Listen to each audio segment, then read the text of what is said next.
Enoch was a prophet before the time of Christ.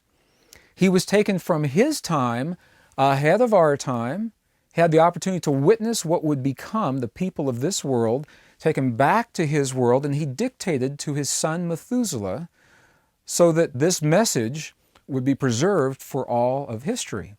And he saw very clearly that at this time in history there would be a great change. And he identified the change. He said, for example, that the weather patterns would shift and the crops wouldn't grow in their seasons, that rains would cease in some parts of the world and become very great in other parts of the world. He also talks about the earth becoming inclined on her axis during this time in history, and it's something geologists have struggled with in the past. How the poles have shifted, the magnetic poles, whether or not the geographic poles have shifted as well. The book of Enoch goes on to share many possibilities of our inner technology and the role that we play at this time in history. It's at this time in history that all the secrets of heaven are at last divulged to the children of the earth. Through those secrets, they make the choices in terms of how they will live their lives from this point forward. So these are just some examples of some of these lost supporting books that we have today. During the 12th century, the books that were left, now these are the ones that have been condensed and rearranged, they were then poorly translated into the languages of the West, into English at that time, further confusing the mystery of our purpose, our possibility, and even our relationship to one another in our world.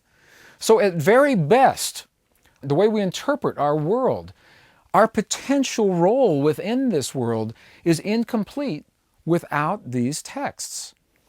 Is it possible, I ask this question now, is it possible that the very basis of the way we've built our society and culture, our science, technology, language, religion, even the way that we relate and love one another, is it possible it's all based in an incomplete body of information? If so, how would our lives be different if we had this information?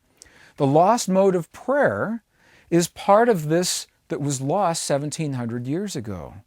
The lost mode of prayer, elements of are spread throughout the Aramaic translations of these texts. Of the tenets that are available to us through these lost texts, if we were to go through at least the 45 books that we're aware of, and hone all that information down into those 4 tenets, and I just shared those with you. The first one says there's only one of us here. We're unity by nature. The second one reminds us that unity consciousness is moving collectively toward this rare moment in history. The third one reminds us that we have direct access to the creative forces of our world. And the last one suggests that the science of compassion may be the most ancient science that allows us to gracefully transcend the great challenges of our life with grace. Well, 2 of those tenets I'd like to develop further.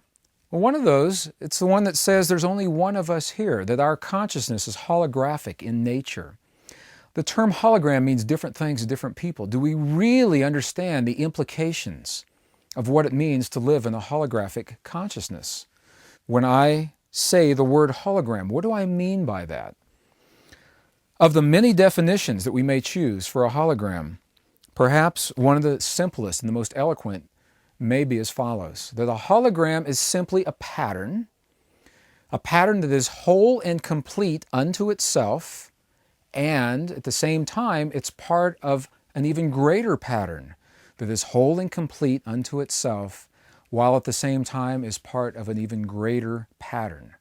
Now, this pattern can be non-physical energy, or it can be very physical matter. The cells of your body are holographic in nature. One cell has all the information it needs to create another one of you. It is whole and complete unto itself, and it's part of an even greater pattern that you call your body. Okay? Consciousness works this way. We are many expressions individualized of a unity consciousness. And what that means, and this is the beauty of the hologram, any place in the pattern of a hologram where you make one little change, that change is mirrored throughout the rest of the hologram. If you make one tiny change, it's mirrored throughout the rest of the hologram. Perhaps a good example, this is a story that's told from the Spanish journals when the explorers were coming over looking for new routes into this world in the 1500s. One of the routes took them around the coast of South America, and the Spanish galleons that were making this journey, sometimes journeys took many months, up to a year, they set ashore for supplies in a place where the Spanish had never recorded being before, and they were met on the shores by the indigenous people of that area who apparently had never seen white people before, had never seen Western technology before. And fortunately for this particular story, one of the first men to meet them on the shore was the shaman of the tribe. He was the holy man. So here the holy man of the tribe meets the Spanish as they're coming ashore. They left the large ships out on the water and they came ashore in smaller rowboats. And however they communicated, in whatever language they were using, the holy man asked them, "Where did you just come from?" I mean, they've been here for years. They've never seen people like this coming up onto their shore.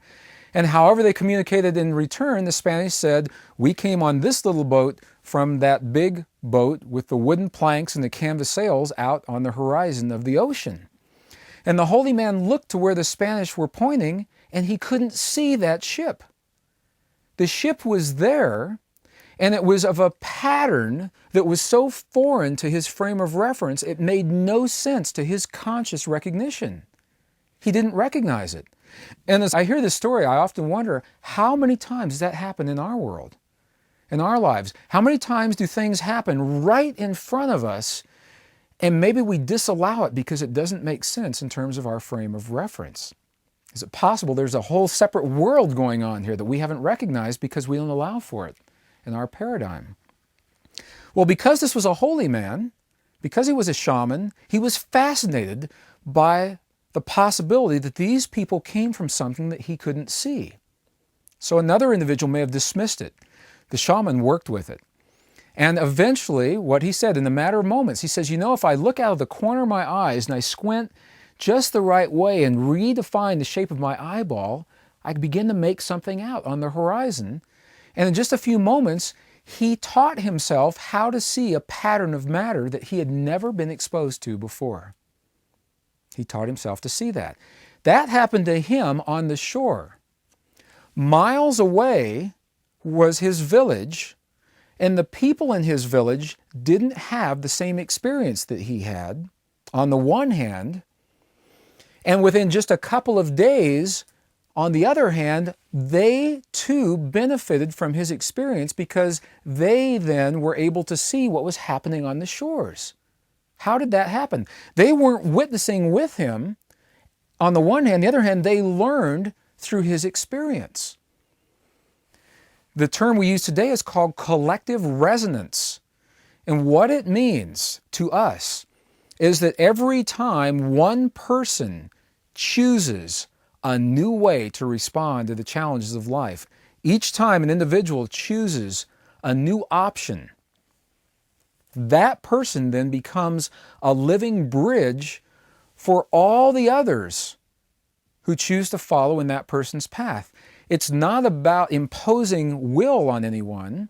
What it is about is that person now that chose a new way, that chose a new path, they have created a template of a new possibility very close to the consciousness of all others who choose to follow. And that template now becomes more accessible to the next and the next and the next.